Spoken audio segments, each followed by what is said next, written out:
नन्हे मुन्ने क्रिस और एंजेलिना नामी ये हैं शेर के बच्चे, जिन्हें गोद लिया है पंजाब यूनिवर्सिटी के तलबा और तालबात ने। बच्चों की परवरिश के लिए पंजाब यूनिवर्सिटी ने चिड़ियाघर की इंतजामिया को 2 लाख रुपए का चेक भी दे दिया।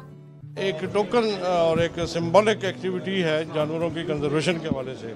हमारे बहुत सारे और जानवर जो है वो अडॉप्ट मतलब लोगों ने किए हुए हैं और वो सरवाइव कर रहे हैं माशाल्लाह। बड़े अच्छे तरीके से वो यहाँ पे उनकी परवरिश हो रही है। शेर के बच्चों को गोद लेने पर तलबा भी खुश दिखाई दिए। बहुत प्राउड फील कर रहे हैं कि हमारी यूनिवर्सिटी ने ये कब्ज किए हैं, अडॉप्ट किए हैं और हम इनके इंशाल्लाह बहुत अच्छी लुक आफ्टर करेंगे। हम यहाँ पे डिफरेंट स्टूडेंट्स अपनी पॉकेट मनी से डिफरेंट बर्ड्स को भी अडॉप्ट कर रहे हैं और उनके लिए हम खाना अरेंज कर रहे हैं। पंजाब यूनिवर्सिटी की तरफ से शेर के 2 माह के बच्चों की कफालत 1 साल तक की जाएगी। कैमरामैन अदनान इकबाल के साथ किंजा मलिक, डॉन न्यूज़, लाहौर।